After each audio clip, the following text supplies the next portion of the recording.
Assalamualaikum. Apa kabar anak-anak? Semoga kalian semua selalu ada dalam lindungan Allah Subhanahu wa taala. Baiklah anak-anak, hari ini kita akan belajar tematik tema B, subtema 2, menjelaskan penyesuaian diri hewan terhadap kondisi lingkungan, menjelaskan penyesuaian diri hewan untuk melindungi diri, dan subtema 3, menjelaskan pemanfaatan hewan dan tumbuhan, menjelaskan cara pelestarian hewan dan tumbuhan. Sebelum belajar, mari sama-sama kita membaca doa. Bismillahirrahmanirrahim.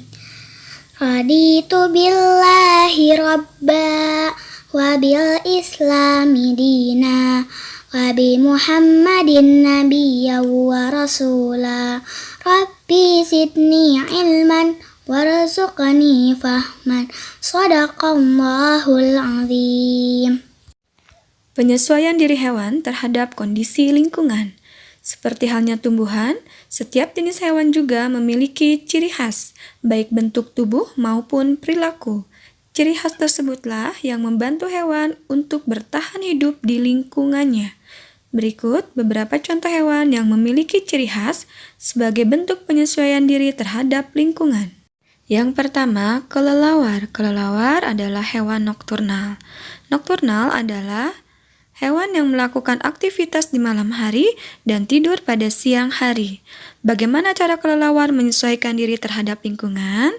Kelelawar memiliki sayap yang lebar untuk memudahkan menangkap bunyi. Kelelawar termasuk hewan ekolokasi. Ekolokasi adalah kemampuan yang dimiliki oleh hewan dalam mengenali lingkungan sekitar melalui gelombang suara. Berikutnya, burung hantu. Seperti halnya kelelawar, burung hantu juga mencari makan pada malam hari dan disebut sebagai hewan nokturnal. Makanan burung hantu berupa tikus, kadal, dan burung kecil. Bagaimana burung hantu menyesuaikan diri dengan lingkungannya? Burung hantu memiliki penglihatan yang tajam untuk memudahkan melihat pada malam hari. Burung hantu juga memiliki bulu yang dapat meredam suara sehingga mereka dapat terbang tanpa suara. Hal ini memungkinkan burung hantu menyambar mangsanya secara diam-diam. Hewan selanjutnya adalah toke dan cicak. Toke dan cicak termasuk dalam jenis hewan reptilia. Makanan hewan tersebut adalah serangga kecil seperti nyamuk, lalat, dan laron. Bagaimana toke dan cicak menyesuaikan diri dengan lingkungannya? Toke dan cicak memiliki lapisan perekat pada telapak kakinya sehingga dapat merayap di dinding dan langit-langit rumah. Berikutnya, unta. Unta merupakan hewan yang hidup di padang pasir yang kering dan gersang. Untuk bertahan hidup di lingkungan atau untuk menyesuaikan diri terhadap lingkungannya, unta memiliki beberapa ciri yang khas. Bulu mata untuk mencegah pasir masuk ke dalam matanya.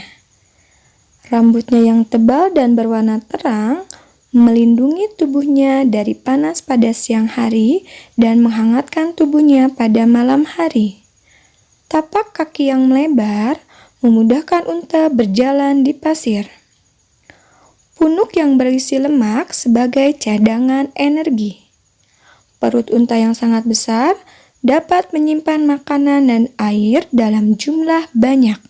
Unta dapat minum sampai 57 liter air tanpa berhenti. Selanjutnya, penguin. Penguin merupakan jenis burung yang tinggal di daerah yang sangat dingin. Makanan penguin adalah ikan-ikan kecil, udang, dan cumi-cumi. Untuk dapat bertahan hidup di lingkungan yang dingin, penguin memiliki beberapa ciri khusus. Di antaranya, terdapat lapisan minyak di bulunya agar tidak basah ketika terkena air. Kaki penguin berselaput untuk membantu berenang. Bulu berwarna hitam membantu menyerap lebih banyak panas matahari. Sayap berbentuk seperti sirip untuk membantu berenang di air ketika mencari makan. Baiklah anak-anak, setelah kita mengetahui penyesuaian diri beberapa hewan terhadap kondisi lingkungan, marilah kita mencari tahu bagaimana penyesuaian diri hewan untuk melindungi diri. Beberapa cara hewan melindungi diri: memiliki sengat, bisa, atau racun. Contoh hewan yang memiliki sengat diantaranya ubur-ubur, kalajengking, laba-laba, dan lebah. Kalajengking, laba-laba, dan lebah mengeluarkan sengat dari bagian belakang tubuhnya, sedangkan ubur-ubur menyengat dengan tentakelnya. Contoh hewan berbisa adalah ular. Bisa tersebut dikeluarkan dari gigi taringnya. Contoh hewan yang beracun adalah katak beracun. Hewan tersebut biasanya memiliki warna yang mencolok untuk memperingatkan pemangsanya. Memiliki tempurung atau cangkang keras. Kura-kura dan penyu merupakan hewan yang terlindungi oleh tempurung yang keras. Kura-kura dapat masuk ke dalam tempurungnya ketika merasa terancam. Namun, penyu tidak dapat masuk ke dalam tempurung seperti halnya kura-kura. Hewan-hewan yang memiliki cangkang untuk melindungi diri antara lain siput, bekicot, dan umang-umang. Mengecoh pemangsa dilakukan dengan cara 1. Mimikri. Mimikri adalah proses evolusi yang terjadi pada spesies untuk menjadi sama dengan spesies yang lain untuk menghindari predator. Yang kedua, kamuflase. Kamuflase adalah proses adaptasi yang menyamakan atau menyeragamkan warna kulit dengan lingkungan sekitarnya untuk melindungi diri dari musuh dan mencari mangsanya. Yang ketiga, autotomi. Autotomi adalah menyelamatkan diri dari musuh dengan cara memutuskan ekor. Yang keempat, menyemprotkan tinta. Contoh hewan yang bermimikri. Kupu-kupu Viceroy gambar kiri menyerupai kupu-kupu Monarch gambar kanan yang beracun sehingga pemangsa akan enggan memangsanya.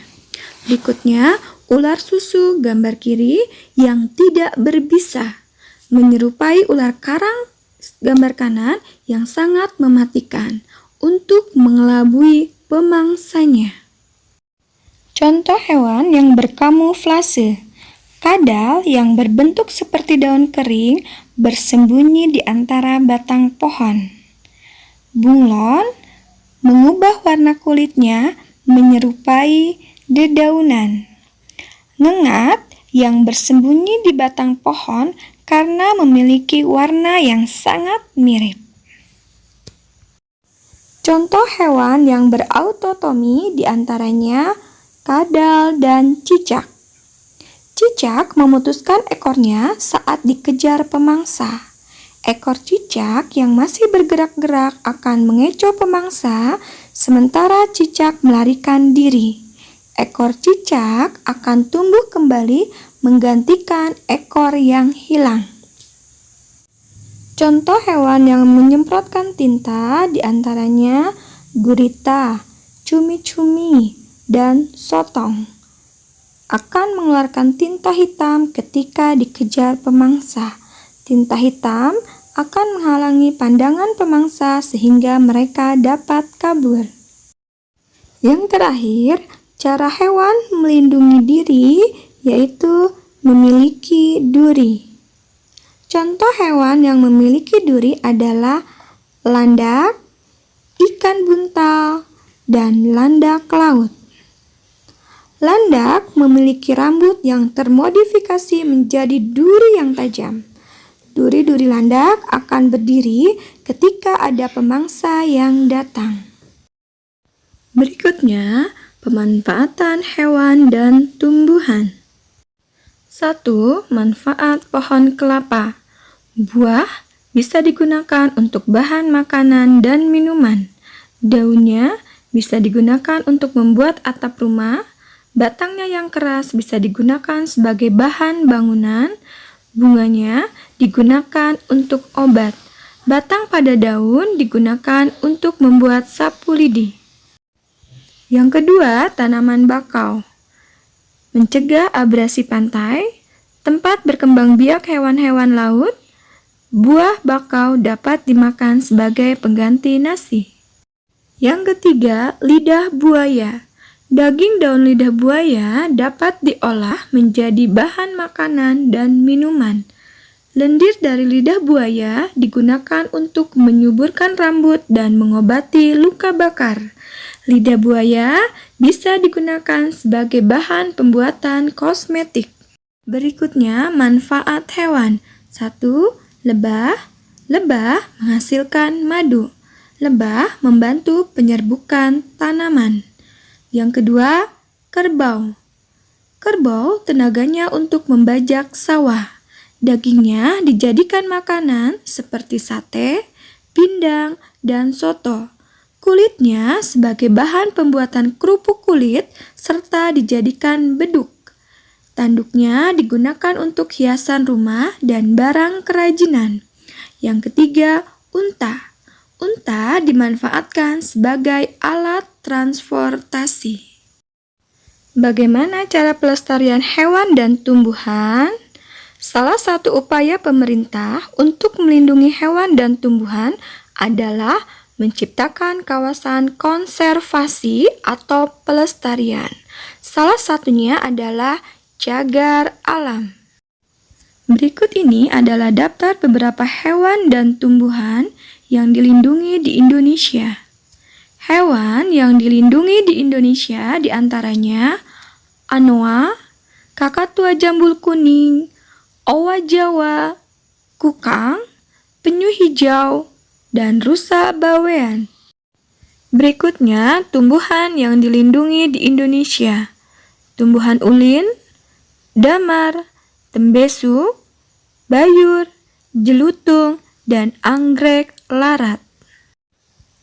Alhamdulillah, pelajaran hari ini sudah selesai. Sebelum ditutup, mari sama-sama kita membacakan hamdalah. Alhamdulillahirabbil alamin. Sampai ketemu di pembelajaran berikutnya anak-anak hebat. Wassalamualaikum warahmatullahi wabarakatuh.